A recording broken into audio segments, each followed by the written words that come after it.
Histórias de ficção científica podem nos marcar por diferentes motivos. Elas podem ter roteiros tão impressionantes que nunca esquecemos, uma perfeição técnica que muda para sempre o cinema, ou ideias que revolucionaram o gênero. Mas às vezes, tudo o que você precisa é de estilo.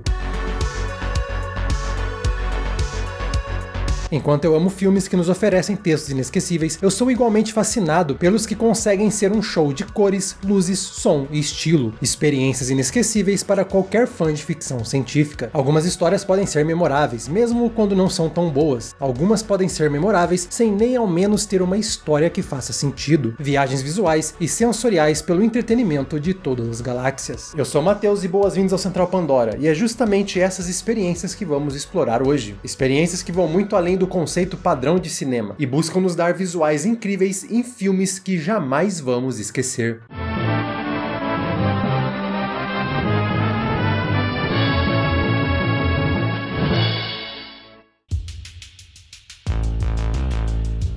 Por ser uma mídia visual, os melhores nomes do cinema sabem como usar a parte visual para marcar o público. Desde o começo da ficção científica nessa mídia, grandes mentes dominaram a arte de encantar os olhos. Durante a década de 70 e 80, tivemos alguns dos grandes mestres dessa arte, como um ambiente vibrante e com músicas geniais de Carpenter, a edição e direção meticulosa de Robert Wise ou a criação de ação impecável de George Miller, além do incrível talento de incontáveis artistas por trás das câmeras. Existe uma infinidade de histórias visualmente incríveis, e uma das grandes mentes recentes que vem entregando experiências únicas é Panos Cosmatos. Você pode conhecê-lo do recente A Inspeção, do Gabinete de Curiosidades, uma viagem fantástica pela importância das memórias. Ou então pelo alucinante Mandy, que colocou seu estilo único nos holofotes e nos lembrou que o cinema é mais do que lógica e estrutura de texto. Mas se eu tenho que escolher o seu magnum opus visual, é com certeza Além do Arco-Íris Negro. Hello.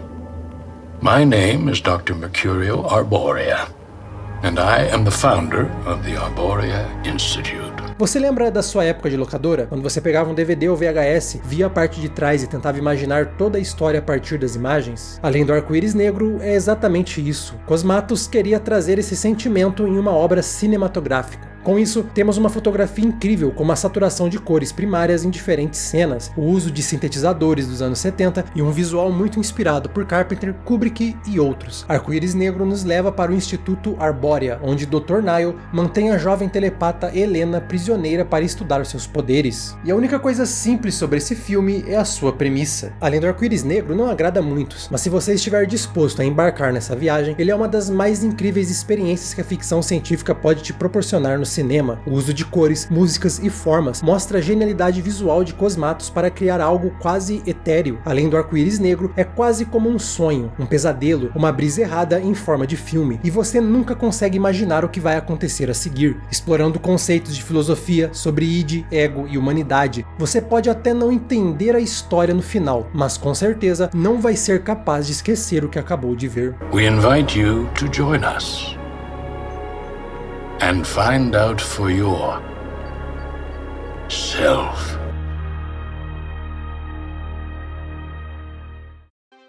Enquanto Cosmatos buscou inspiração na era analógica do VHS, a internet tem sido uma forte inspiração para muitos outros, principalmente quando temos um toque de ironia junto com a nostalgia. Um exemplo perfeito disso, que está entre a homenagem e a paródia, é o curta Kung Fury, hiper estilizado para englobar toda a cultura da internet e dos memes, mesmo antes de serem tão populares. Em algo mais interativo, temos o genial Far Cry Blood Dragon, e até a insanidade de Comando Ninja e o puro trash de Psycho Gorman. Mas pra mim, nenhum filme conseguiu equilibrar a ironia nostálgica com uma história verdadeiramente sincera e honesta como Turbo Kid.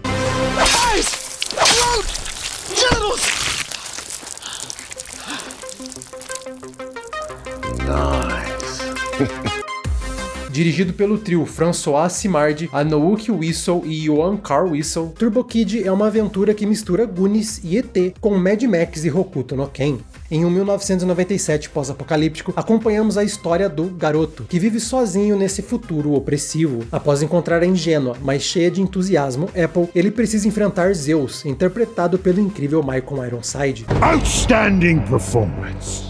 Um lorde de guerra que controla as gangues desse futuro e que tem um plano: moer corpos para conseguir água, uma referência direta a Soylent Green. Bag you the water. It's people. People? Nonsense.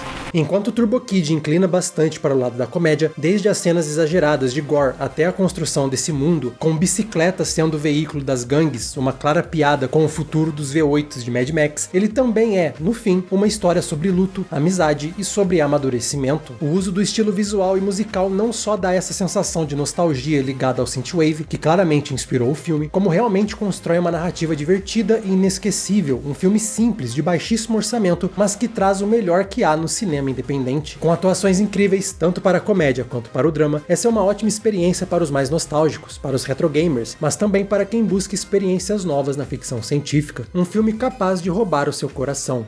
Não literalmente. Oh, I wish I could have been more like the real Turbo Rider. But you could totally be Turbo Kid.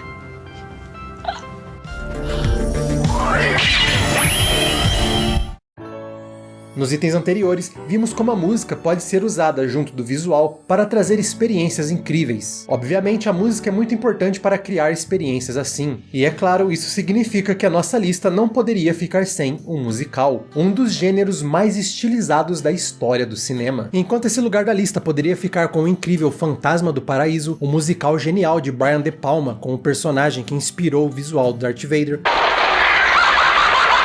com o rei dos filmes cult, Rocky Horror Picture Show e a mais explosiva e fascinante atuação de Tim Curry até hoje, ou então o super charmoso A Pequena Loja dos Horrores, com um dos melhores efeitos práticos da história, ou também conhecido como o musical em que a Rochelle e a Jay arrasam. A proposta aqui é apresentar filmes realmente diferentões, principalmente na parte visual, e que sejam memoráveis. E com isso, o musical escolhido tem que ser Repo, a ópera genética.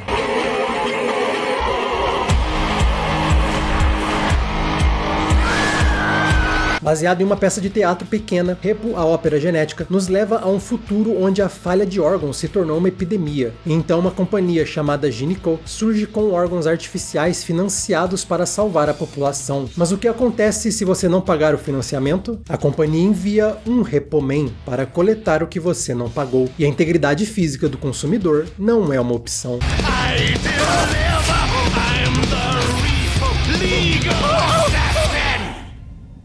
Sim, essa é exatamente a mesma premissa de Repoman, Os Coletores, que é uma adaptação do livro The Repossession Mambo. Mas apesar do livro ter sido publicado um ano depois do filme e muito tempo depois da peça, ambas as histórias têm raízes na década de 90, o livro em 97 e a ópera em 99. O negócio é que é impossível que um lado tenha visto a história do outro antes de começarem a trabalhar nas suas próprias versões. Ou seja, é impossível ter acontecido um plágio, foi tudo uma grande coincidência. Repo vai além do que é o seu semelhante da ação e dá um passo além nessa distopia, com a Gineco incentivando também uma onda de cirurgias plásticas e tradicionais como uma reafirmação de status, de poder. O seu verdadeiro valor é o que você tem por dentro, literalmente.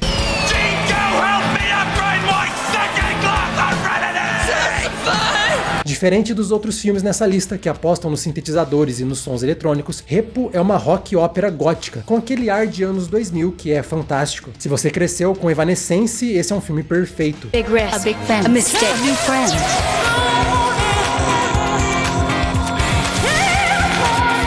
Ele nem sempre funciona, mas quando ele funciona, é um estouro. Ele é definitivamente divisivo, ora o seu roteiro é confuso, mas o que ele falta em estrutura compensa em um estilo visual incrível, justamente por apostar nessa onda gótica. É um filme único, é uma experiência fantástica, um filme falho, com certeza, mas definitivamente memorável, e que talvez roube o seu coração, literalmente. And when the gun goes off, it sparks and you're ready for surgery. Muitos filmes usam a hiperestilização para tentar se aproximar de um material base, de uma era do cinema, ou então de um estilo que estão tentando adaptar. A gente vê muito isso no sci-fi japonês, e geralmente esses são incríveis exercícios de criatividade. Enquanto tivemos vários exemplos assim, como o ultra popular Scott Pilgrim vs. o Mundo, um filme que conquistou milhões, ou então o que desapontou milhões, mas definitivamente subestimado Speed Racer. Sempre que penso em hiperestilização, me vem em mente a grande aventura pulp do lendário Capitão Sky e o Mundo de Amanhã.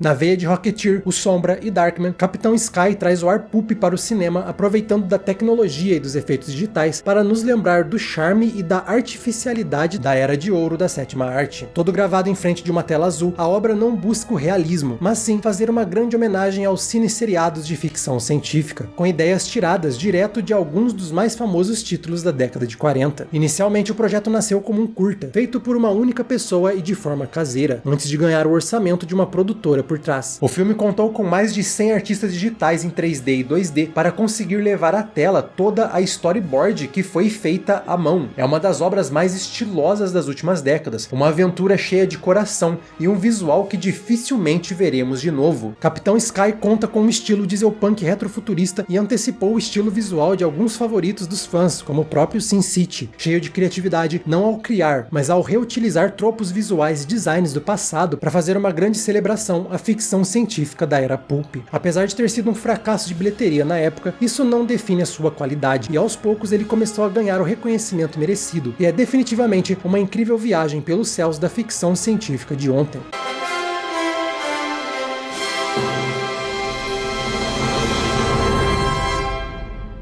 Enquanto todos os filmes até aqui são bem únicos, mas não completamente inexplicáveis, existem aquelas obras que você não consegue definir, apenas sentir, apenas ver e viajar. Richard Stanley se tornou um dos grandes nomes em fazer isso, com a inexplicável cor que caiu do espaço e o pesadelo de cores Hardware. David Lynch criou toda uma série com base nesse sentimento, mas se tem um que é uma verdadeira viagem inexplicável, é o recente Blood Machines.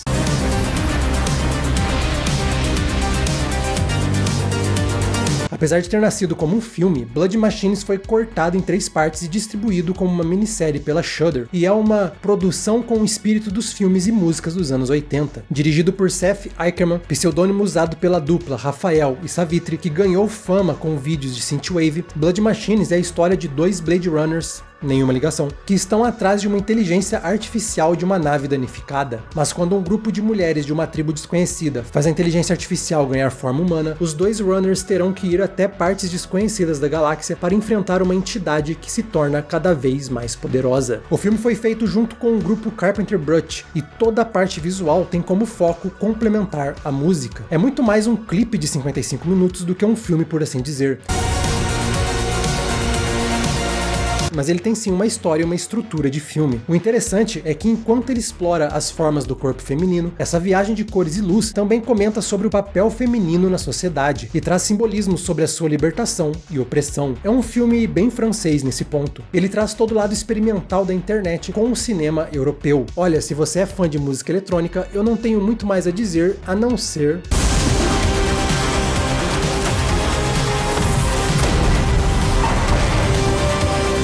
Esse é o mais difícil de encontrar nessa lista, mas você pode ver a prequel dele gratuitamente no YouTube, Turbo Killer.